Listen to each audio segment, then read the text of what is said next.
We're gonna start up here at the tongue of the unit. Up here we've got your motorized tongue jack. It's got a light that can turn on and off, or you can hook up and disconnect your camper in the nighttime. You've got your button here that's gonna raise and lower the jack.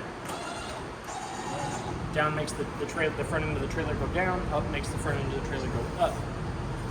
Off to the side here, you've got your 7-way connector. This is gonna hook to your vehicle, and this is gonna provide you with your brake lights, your turn lights, and your rear lights when it's connected to the vehicle. That's going to sit nicely in this saddle here, along with the tow chains that connect from the unit to your vehicle, and this emergency brake cable. What this emergency brake cable is this emergency brake cable will hook to your vehicle along with your tow chains, and if for whatever reason this comes separated from your vehicle, this will pull out a little peg in a box down here, which will lock your brakes up to keep this thing from shooting back down the highway, going all the way home. Behind the tongue jack, you have your two 20-pound propane tanks here. They are fed into the unit with a regulator. What that regulator does is when these bottles are open, it sends propane from the tanks into your unit. You're gonna have, in order to change them out, you're gonna have to close one and open up the other. Behind your propane tanks, you've got your 12-volt battery in its protected box. What this box is it keeps the elements off of the battery and its connections, but it does allow it to breathe. So you don't ever have to worry about removing this box or anything until you're ready to change out your batteries. Behind us, on the frame of the unit, you have your battery disconnect. That's going to be the switch that you're going to turn when you want to disconnect the power from the battery to the unit. So say you're going to not use your camper for a while, you can turn that switch there and it'll stop pulling power from the battery. Your LP tanks do have a cover that will go over them. It does have a quick access panel here. You can get into your propane tanks that way, so you don't ever have to worry about removing this if you're going to turn your tanks off and on. It keeps the weather out, keeps bugs from getting in there, and that just sits nicely over your propane tanks. We'll come around here to the side of the unit. On the side of the unit here, this is your manufacturer sticker. This is going to have your VIN number, the date that it was made, all sorts of your tire and loading information on the stickers below it. It's got your PSI and the proper weight that your vehicle can hold, what the tires can handle, all of that good stuff. Down below that, you've got a sticker that's going to tell you the torque pattern based on the number of lugs on your wheels, and it's going to tell you the proper foot-pounds that you need to torque them, which they have already been torqued, and the PSI is that the proper PSI is 47 tires, but we'll get to that when we get to the tires. Down here, you do have a side compartment that goes all the way across to a door on the door side. It's got the same kind of flooring that the inside of your unit does, so this is going to be able to hold like your spare tire if you want to move it here. Your manual crank handles are on the other side, but it's a rather large storage compartment. It locks with a turn key, and then your 751 key that's on your keychain here, or the purple headed key. Down below that, you do have your quick release stabilizer jacks. Your unit is equipped with all 4 quick release stabilizer jacks. What these do is you can lower these down about halfway. You can pull up on this D-ring here, which will release that hook, and then these will drop all the way down. They've got different points of articulation all the way up on the inside of the arm, and so you only have to get it down about halfway. You can pull this, it'll come down, and then you can just kind of make sure that it seats securely to the ground. One thing about these stabilizer jacks is they are stabilizer jacks only. You do not want to use them to lift and level the unit. You will do damage to 1, the jack, 2, the frame, 3, the camper as a whole. So these are only to keep the camper from rocking back and forth when you're walking around it.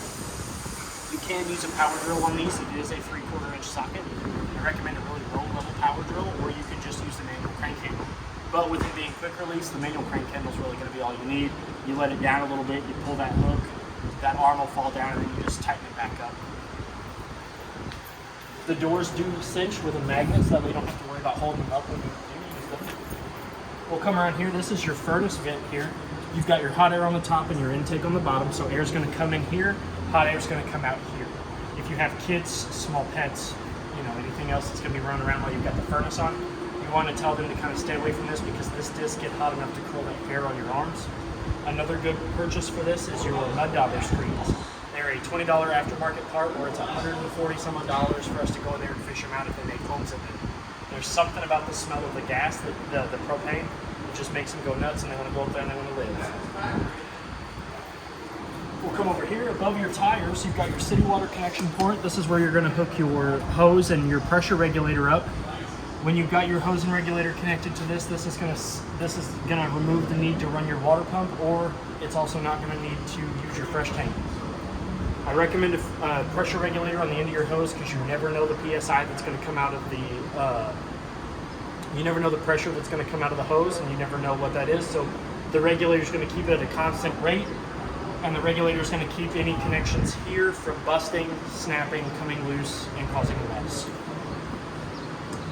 The next black valve next to it is the freshwater connection part. That's where you're going to put your same hose and same regulator that you use on this.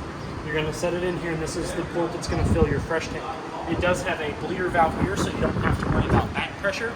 The air will escape out of that, so it burps itself as it's filling with water, so you don't ever have to worry about it coming back out and getting it all wet. As I said, the tires have been checked, and they are at 65 PSI as per the side of the tire, and all of the lugs have been torqued to 100 foot-pounds.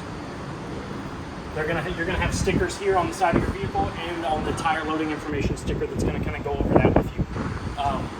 You always want to go off of what the tire says because the tire's gonna know best, especially when it's on the camper. Up above all of that, you've got your vent, you've got your stove vent. It is 2 little plastic tabs that clip into these finger divots. You're gonna lift that out. Now you're ready to use your vent fan from on top of your stove. When you go to travel with it, you just kind of want to lift up on these and push them back into place. You're gonna hear them pop. You wanna make sure that this is closed while you're traveling down the highway or the road, because this is only held on by 2 little pieces of plastic that kind of stick in here. And if a really strong gust of wind comes, it's gonna rip that right out. If that rips that panel out, you're gonna deal with a big hole. And the fact that bugs and water and stuff like that can get into not only the motor that's up here in the fan, but it can also drip down and get onto your stove, and it can cause some problems that way. We're gonna come back here. This is your 30 amp short cord. It's 36-foot short cord. That blue light means that it is wired correctly and that you are getting juice to the unit. In order to unlock this from the unit, you're gonna take this black ring and you're gonna unscrew it all the way. You're gonna meet it back up against this plate here. You're gonna give this a 1/4 of a turn and you're gonna pull it out. To plug the unit in, you're gonna put it in. You're gonna put it in at an angle. You're gonna give it a slight turn. And you're gonna make sure that this ring is tightened all the way down. What this ring does is it's gonna create a watertight and element-tight seal. It's gonna keep out all the rain, the bugs, the dirt, anything like that that could get in there and cause a short in your connection when you wanna plug your vehicle in. When you don't have this power cord plugged in, the cord can fit nicely up in the side compartment, but you really want to make sure that this cap is down around the seal of this outlet, because this is what's going to keep all of that stuff out when it's not plugged into the short cord. Below that, you have your sewer outlet connections. This is where you're going to hook your dump station hose. You're going to put it on, you're going to turn it, and it's going to lock around these 4 little teeth here. This is your gray valve, which is going to dump your shower, your bathroom sink, and your kitchen sink. This black valve here, this is your black tank valve. This is for your toilet. So when you're ready to dump, you're going to want to pull this first, and then you pull your gray tank. The reason why you want to do it in that order is because if you pull the gray tank, not only is it going to help kind of clean out all that body waste, but it's also going to, this comes out a little sooner, so you're going to clean out the rim of your sewer connection cord so it doesn't get clogged up with yuck. Besides that, you've got your low water drain points. These are for winterizing and dewinterizing the unit. They're closed right now, which is the handle kind of perpendicular to the line itself. If we open these up, you're gonna see that water comes out. What this is doing is this is letting all of the water out of all the lines that are in the unit. It's all gravity fed, and this is the lowest point in the lines. So what this is gonna do is like when you're winterizing and you wanna get all the water out, you can turn this and it'll let all the water out so it doesn't freeze in the lines. On the corner of the unit here, you've got your park cable and satellite. Ooh.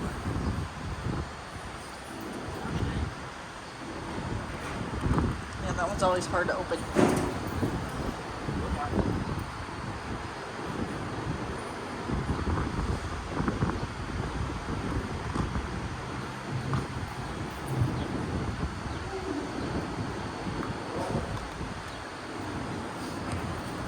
This is where you're going to hook the park and campgrounds provided services up to the corresponding coaxial outlet.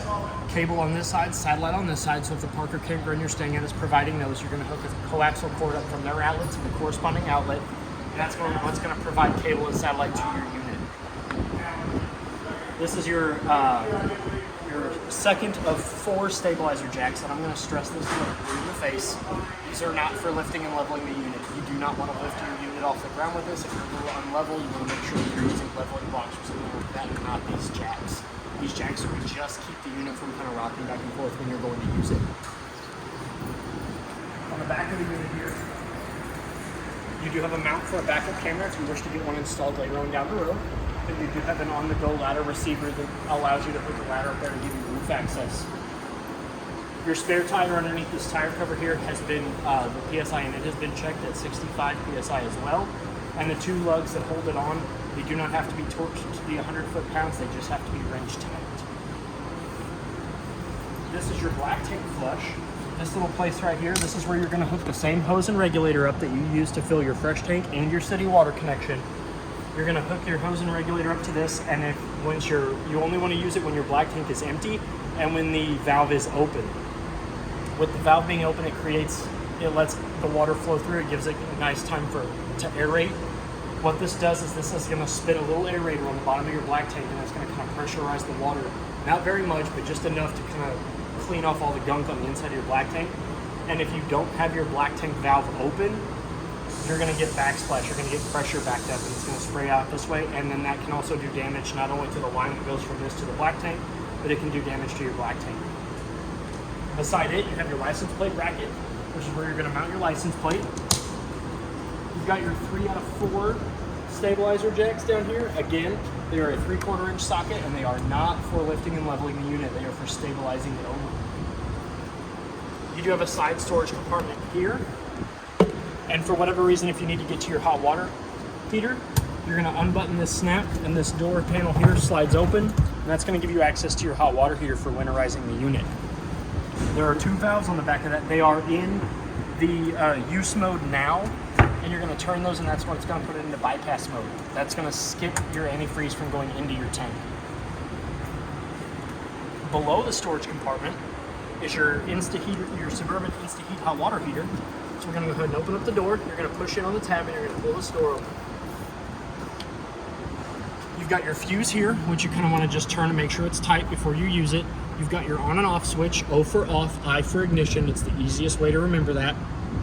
And you've got your pressure release valve here. Before you turn on your hot water heater, you want to make sure that there's water in the tank. And to do that, you can apply slight pressure to this release valve here. And as you'll see, water will come out. See, you see water coming out. That means that the tank has water in it and that it's good to light. In order to turn this on, you have to come out here and you have to turn it from O to I, and then your control panel on the inside of the unit will come to life. I'll go ahead and turn it on, and I'll show you what it looks like on the inside. So you do have 2 Bluetooth speakers up here at the top that are kind of almost a little above head level, so you can kind of get a good hearing of the music or whatever it is you're playing. You do have your window underneath, and then underneath your window you have your outside TV outlet, which is going to be where you're going to hook your coaxial cord from this to the television that you want to bring out here, so you do have access to watch your television outside. If you're having a barbecue or something, the game's on, you're camping, you want to watch that, and do all kinds of other things, you can do that. And then below the antenna outlet, you do have a GFCI protected 110 outlet to power the said television or multimedia devices. You do have your other 2 tires here have also been torqued to 100 foot-pounds, and they are at the 65 PSI as per the side of the tires. We'll come up here before we go inside, and this is your other side compartment here. You've got your manual crank jack for your stabilizer jacks, and then this crank here is going to be for your tongue jack. If for whatever reason the motor burns up or it stops working, you can remove the little silicone cap at the top. This will fit down over a little bolt, and then you can turn your tongue jack, and it'll raise and lower your tongue jack. If we look underneath, I kind of wanted to go from this angle. If we look underneath, you're going to see that white valve that's open. That is your fresh tank fill valve on the off door side of the unit. What that's going to do is that's going to empty out your fresh tank. Right now it's in the open position because I drained the water out of the fresh tank. But if you look at it, you'll see a large rod at the end of that handle. You're going to want to push that in. That's going to close your fresh tank. If you leave that open, your fresh tank will never fill. So if you see a lot of water coming out from underneath, Yep, you want to check that. You want to make sure that that's closed before you go to fill your fresh tank, or you're going to be sitting there waiting for a long time. So before we go inside, I'm going to show you how to go over the entry steps and the collapsible handle. So we're going to pretend like we just pulled up and we're unhooking and we're ready to be at our destination. So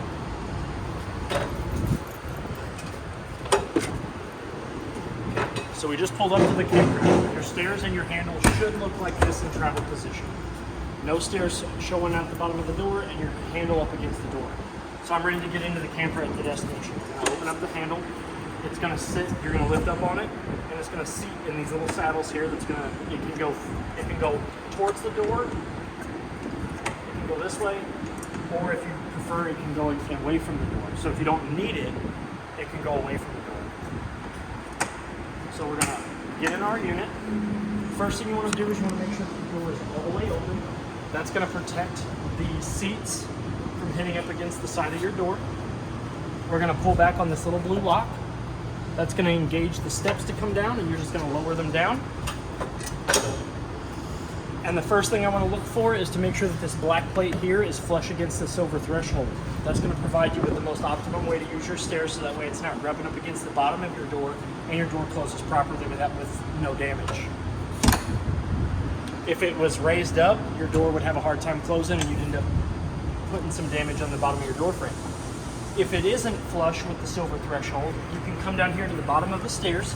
There are 2 silver tabs here. You can press those in, and depending on the elevation of where you're trying to drop your steps at, these have like 16 points of articulation on the inside of these arms, and you can change the height of these arms, so that way you can kind of get any sort of elevation. If one side's a little lower, you can drop this leg down. As long as the black plate is flush to the threshold, you're good. But what that also does is it also creates a nice stable step platform, so that way you're not bouncing around and you don't feel like you're going to fall off the steps every time you get in and out of your unit. So now that we're done with the outside of the unit, we're going to come inside. The first thing you're going to notice is that there is a fire extinguisher right by the door. And when we come in the unit, to turn the lights on, your lights are on a dimmer. So what you're going to do is you're just going to tap gingerly on that hole. Your interior lights are all going to come on. They are all manual push button lights, so in order for them to be on with the dimmer switch, they're going to need to be in the on position. So if you notice, all 3 of these are on. If I turn one off and I turn that dimmer switch off and I turn it back on, only the 2 that are in the on position come on. So for whatever reason, if you turn this on and one of these is off, you always want to make sure that they're in the on position to be powered on this switch. Above us, up here, you've got your 30 amp solar controller.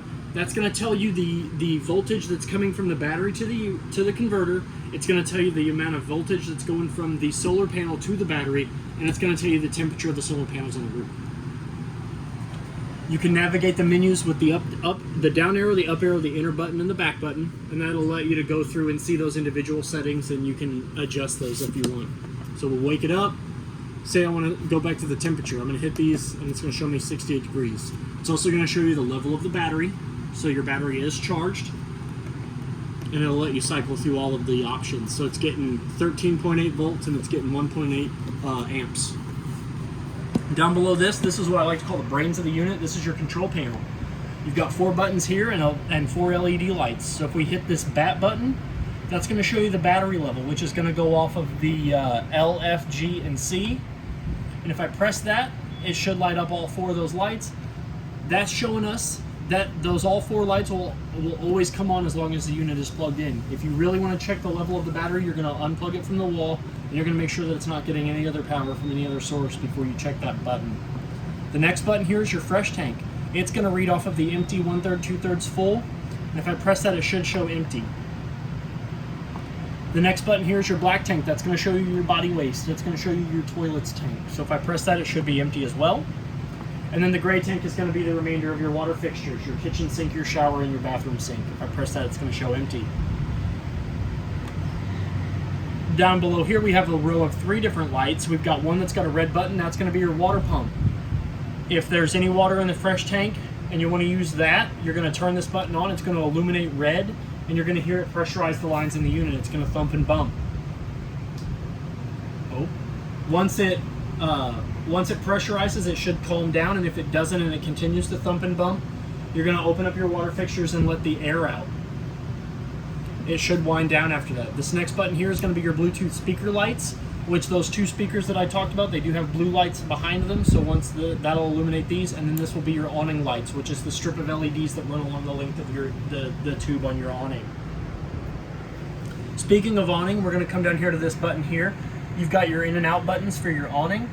When you want to run your awning out, you want to make sure that your door is partially closed, because if not, the door will run into the arm and it will cause it to do damage to both the door and the arm. So if I hold down, your awning arm will come out and it will let your awning start to extend outward. I'm not going to go all the way out because I'm not going to have room, but I am going to let it go out some, and we're going to go over that. So when your awning has enough room to go all the way out, you're going to have a skirt that hangs down. You want to make sure that that skirt is in the down position where it is hanging straight up and down, and it meets the canvas coming out of the tube at the top. That's going to provide you with the optimum amount of slack in your canvas, and it's going to allow the proper amount of skirt to hang down. That skirt is going to help you keep the rain out from coming inward and downward. When you're not using your awning, you want to make sure that it is in all of the way. You want to make sure that if you're going to be away from your camper for any reason, whether to take the kids up to the shower at the campground or whatever, or the bathroom, or if you're going to go get firewood, you want to bring your awning in, because the slightest gust of wind can do damage to the arms. If you're not using it, put it in. There are two pivot points at on the bottom two arms of both sides of your awning arms. They do have a pivot point, which you can tug down on those. And what those do is those create a deeper pitch in your awning, so that way if the rain's coming in on the front side, it'll drain off of the back side. If the rain's coming in from the back side, depending on where you're parked, it'll come off the front side. You can actually pull both of those down to create a steeper pitch for your awning, so that way you're protected from the weather and the heat, and it provides you with a deeper shade that way if you want to do it that way. And then if we hold up on the awning, that's going to bring it in. When you're bringing your awning in, you want to make sure that the two front arms are flush against the unit, and that's going to tell you that for one, the tube is stopped. You're going to see the tube with the canvas on it actually stop, and then you'll know that your arms are flush against the unit. As you can see, they're flush against the unit, and we can turn the LED strip off and the Bluetooth speakers on. So we went over the outside of the hot water heater. This is the inside. So when you turn that little switch off in the compartment from O to I, you'll notice that the on and off LED comes on and the blue power light comes on. So we can hit that. That's going to turn it on. It's going to wake it up. Right now the output temperature is 75 degrees because it is rather warm out here today. But your maximum setting for your hot water is 120, and the lowest setting is going to be 95. So I usually always set it to the 120 because it does get hot very quickly, and this is going to provide you with the most effective use for hot water. Your little arrows here that say C and F, that's going to differentiate between Fahrenheit and Celsius. When you're not using it, you can hit this button again and it'll go back into sleep mode. When you turn it on, there are three symbols here that are going to be the most important when you're using your Suburban InstaHeat hot water heater. You're going to see a little shower head that's dispensing water. You're going to see a fan that's turning, and you're going to see a flame get from small to big. In order for your hot water heater to provide you with hot water to the unit, you want to see all three of those symbols. The shower means that the unit is calling for water. The fan means that it is the blower motor is working, and the flame means that the pilot light is on and it is currently heating that water in the tank. If all three of those lights are on, you should be getting hot water, as long as the propane tanks are open and the button on the outside compartment is on. If for whatever reason one of those three lights isn't on, if your shower's not on, then there's something that's not allowing your unit to draw the water, which means the water pump might be off. You might not be connected to city water. You might have a leak somewhere. Your fresh tank might be open. Several things. Your low drain points might be open. The blower motor, something's going wrong out here. You're going to want to take a look out here and make sure that the blower motor's not froze up. The flame icon means that your pilot light's not on, which is probably going to mean that you need to make sure that your propane is open. If you turn that off, this goes off as well, so you don't have to worry about it. Once you're ready to go in travel position, all you got to do is go and flip that button from I to O, and it turns this off as well. We went over the dimmer switch, so now we're going to come across here. This is your Furion sound bar. This is your stereo system. We hit the power button in the middle, going to wake up. It's going to tell us welcome. It's going to say goodbye. I accidentally turned it off again. So it's going to greet us. I've got zones 1 and 2 going. As you can hear the songs on the inside. And if we were to step outside, you could hear it on the outside. Zone 2 is outside, zone 1 is inside, and they can be ran simultaneously. You can hit buttons here, the zone buttons, and it will turn off individual zones. So as you can tell, I turned off zone 1, which means we can no longer hear it in here. And as you can tell, it'll tell you on the screen which zone is active. The buttons that are above it, these are your tuning buttons and your forward buttons and your back buttons. So if you have your phone connected and you want to cycle through your playlist without having to pull your phone out, you can hit these. This is your select button, which will select you through the options on the menus.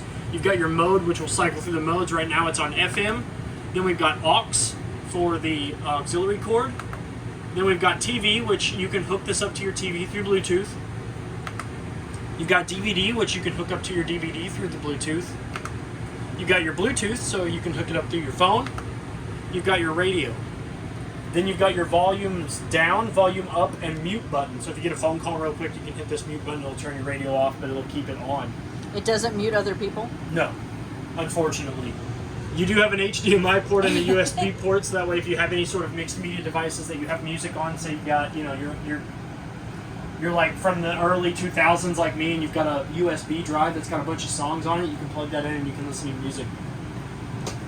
The next cabinet over is going to be where your TV cords go. Up above us on the wall, on the ceiling here, you've got your 110 port to plug your TV in, and then you've got your antenna coaxial and your satellite and cable coaxial outlets. When you want to use your antenna, you're going to want to have it connected to the one that's right next to the LED light, and you want to make sure that that LED light is on. That means that you're going to draw from the antenna. If you turn it off, you're not going to get any antenna channels. You want it off if you're going to hook it to the satellite and cable. So basically what you're doing is you're turning this outlet on and off with this button. Light is on, you're going to get antenna. Light is off, you're not going to get antenna, but you're going to get the cable and satellite that's provided by your park. But it's not both. You can't get both at the same time. You can only get either or. So if you're connected to this and the light's off, you'll get cable and satellite. If you're connected to this and the light's on, you're not going to get cable and satellite.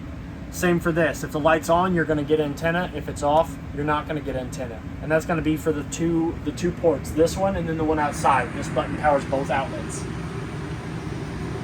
Your TV backer is right here. This is a more solid piece of wood that you can mount a TV wall mounted for your TV on.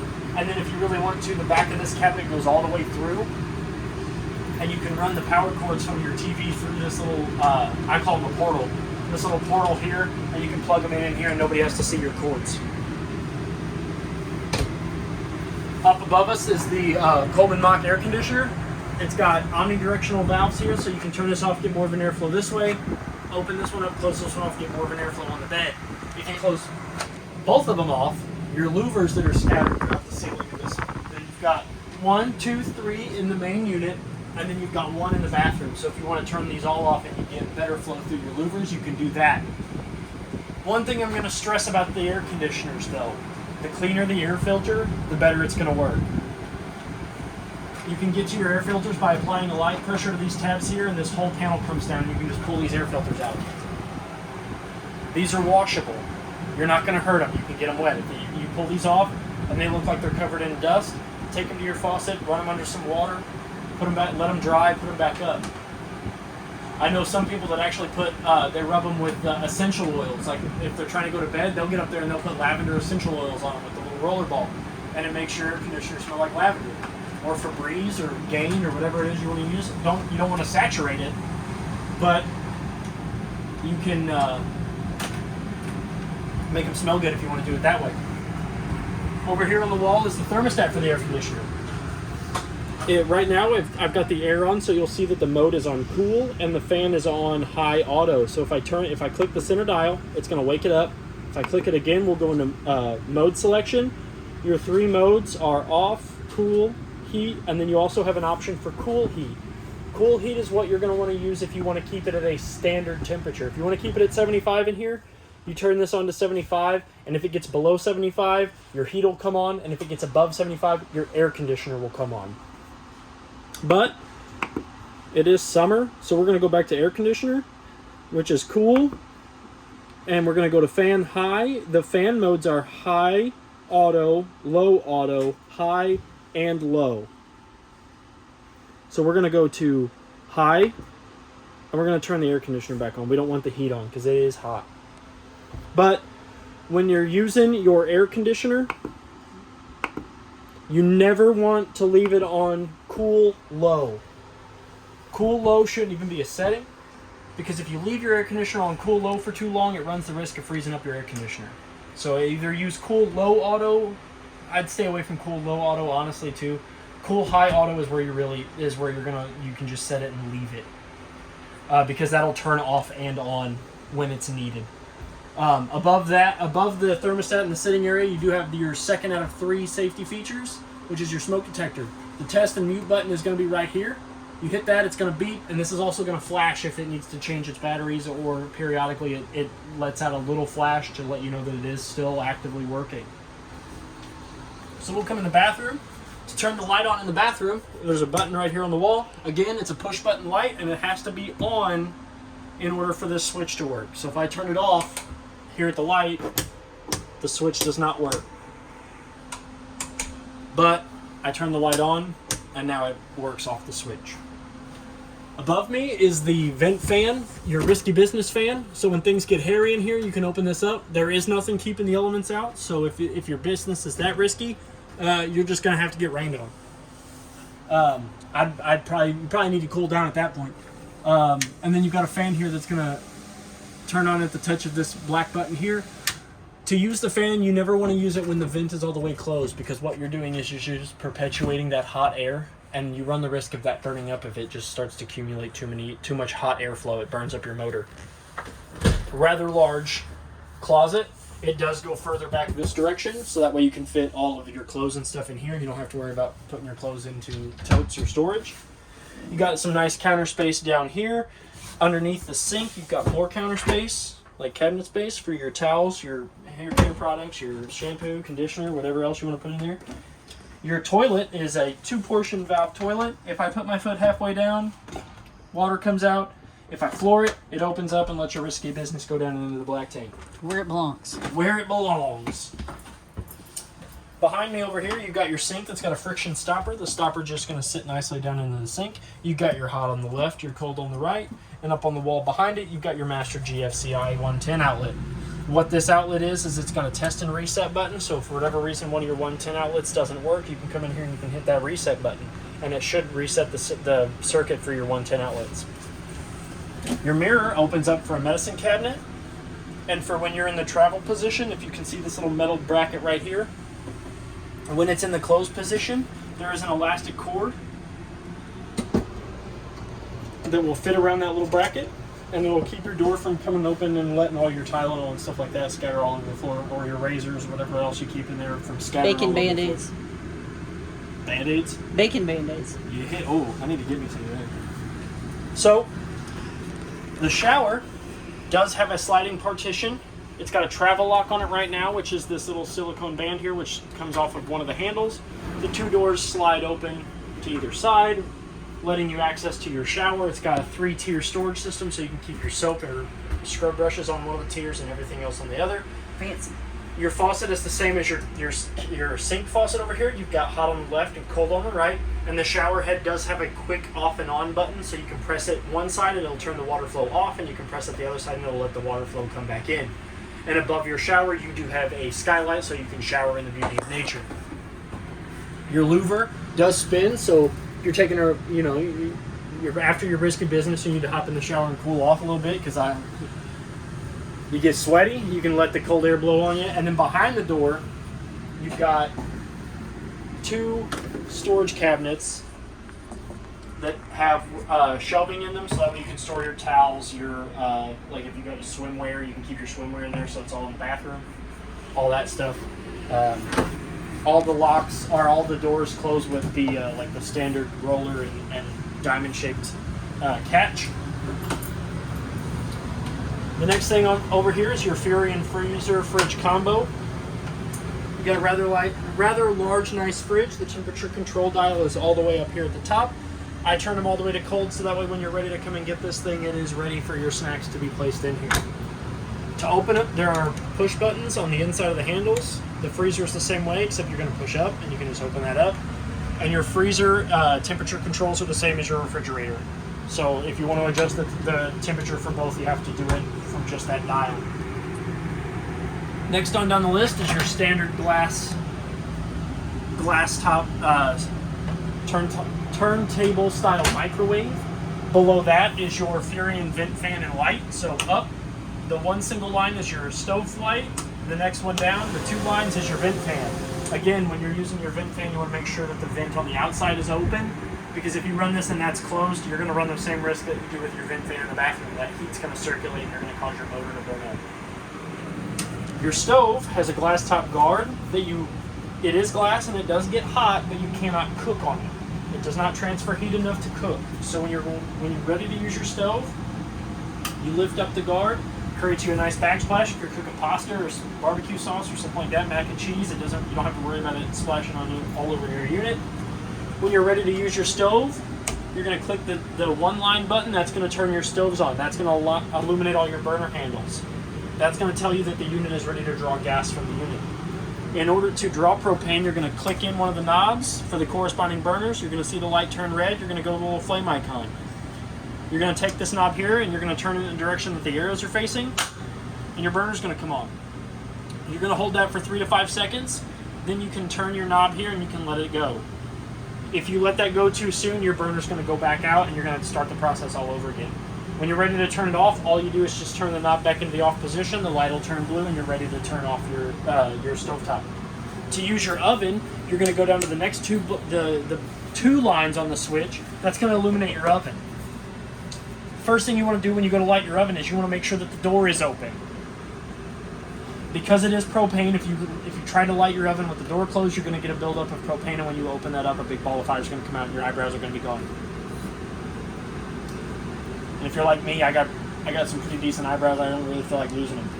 So in order to light your oven, you're going to push the knob in, you're going to turn it to the same flame just like you would your burners, and you're going to turn this on. You're going to look down in there and you're going to see a little pilot light come on. Perfect.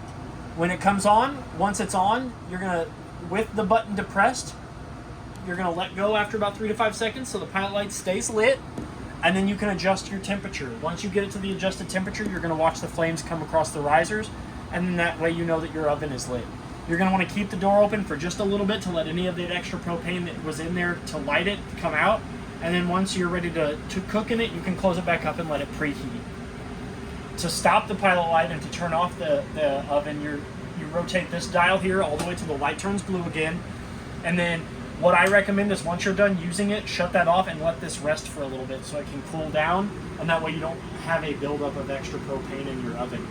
You don't have to wait long, just about 30 seconds, and then you can close your oven back up.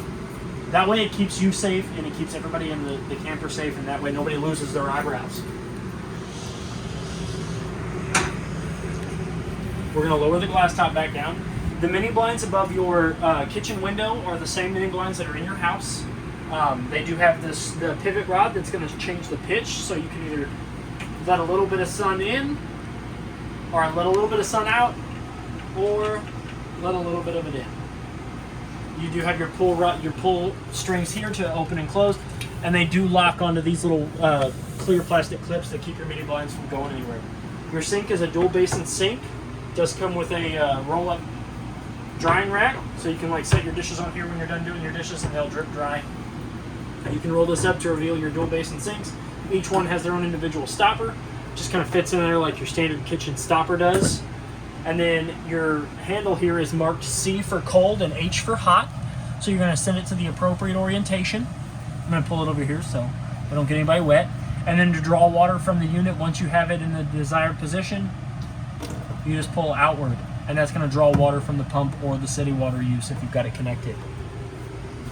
And that's how you use your kitchen sink. Below that, you do have a drawer that opens up into 2 pull-out drawers.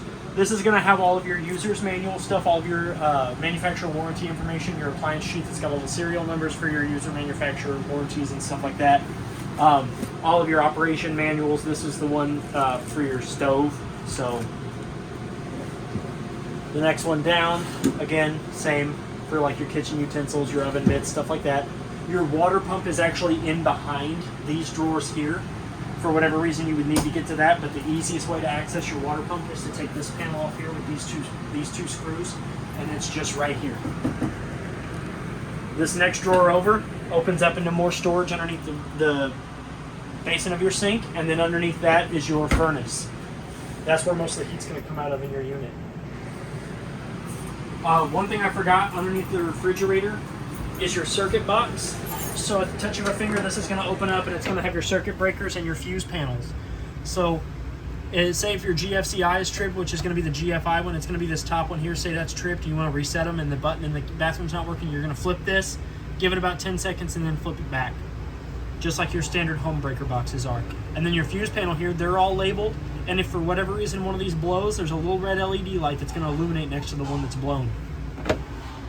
When you're ready to shut it, you just click it back into place. It does have an auto detect, so it'll take care of itself as long as you maintenance it. On the side here, you do have extendable tabletop. When you're ready to let this go down, which you're going to want to make sure that this is down in travel position, because if you go to set anything on this, it's going to slide and fall. You lift up. You're going to notice that I've given it a little bit of slack. You're going to push these in, and that's going to allow it to go back down into travel position. Below that is your third and final most important safety feature in the unit. This is your carbon monoxide and LP detector. One green light means that you're good. It does have a orientation guide on here that's going to walk you through the different colors of what the lights mean.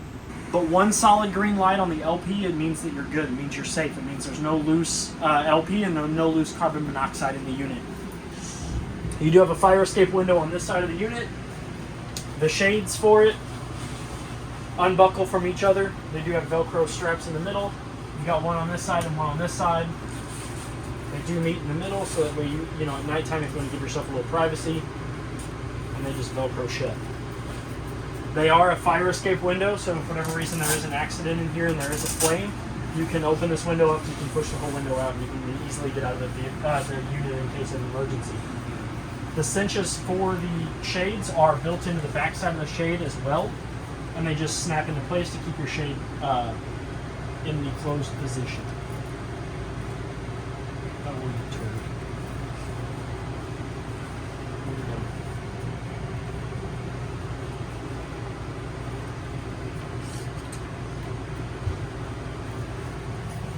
Oh, no, it's on the wall. No. It is on the wall. The shade snap is built into the window frame. So what you do is you'll take the shade, pull it around the back side, go around the front, flip it to the wall. That's going to keep your window shades open. Each side of the couch/master bed does have a dual USB port. It's got a USB port and it's got a USB-C type charger.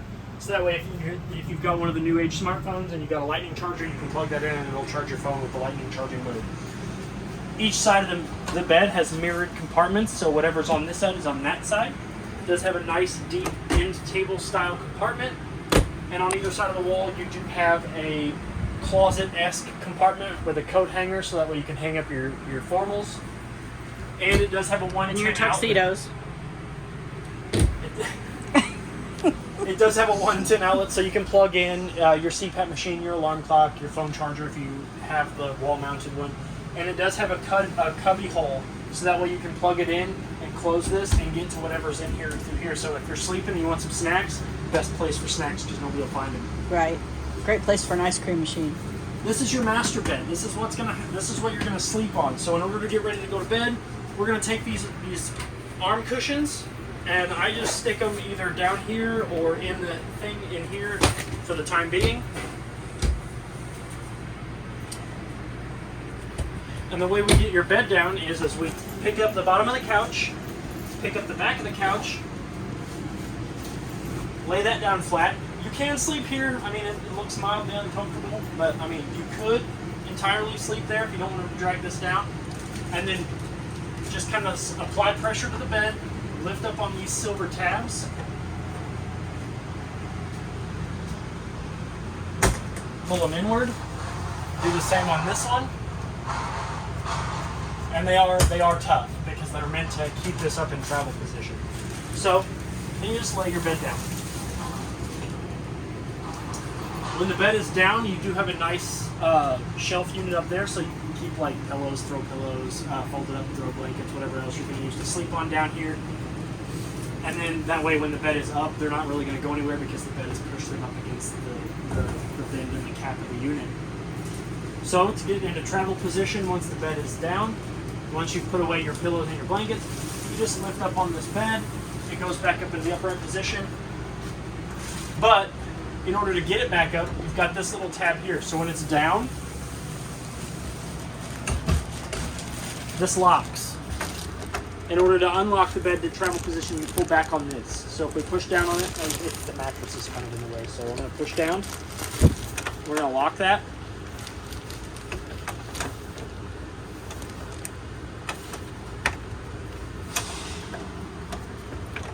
Can't do it without seeing it. But this will lock to this little black plate that's down here. And then to put it in travel position, you pull back on this handle, which lets this bed come up. Once you have the bed up, you want to make sure that these push pins are securely into the brackets on the wall. You do have to apply a little bit of pressure to one side while if the other one's in there, because it's gonna make it a little uneven. And then to bring your couch back up, I just grab the back, firmly grab the frame of the couch, not the cushions or you rip them. Grab them, tilt them up, pull the back of the couch towards you, and push the bottom of the couch inward. And that'll swivel it back up to a seating position. And then you do have access to like your little storage compartment back here, so you can put stuff back there like your pillows and stuff for nighttime. And then you can take these back out. And they do have like a little zipped area, which this tucks right into the side of the couch and provides you with your arm cushions. I think that's everything. I think we went over everything. The shades in the unit, the shades in this one here, they are friction shades. They're easy down, easy up shades. So you just tug them down. They'll stay wherever you leave them. And then when you want to put them up, you just tug on them down. Oh, you're gonna prove a liar out of me.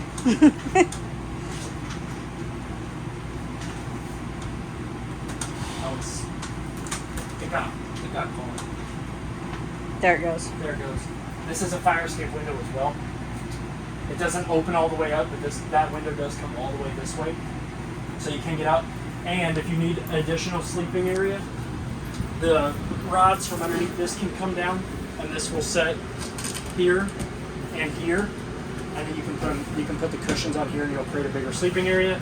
And then underneath, you do have two rather large storage areas, one underneath here and one underneath that booth style seating, big enough to fit the totes that are in there. Now I think that's everything in your unit. If you have any other questions or concerns, please feel free to reach out to us here at Parkland RV. My name is Trey. I'm on the PDI of the unit. So happy camping and good luck. Thank you.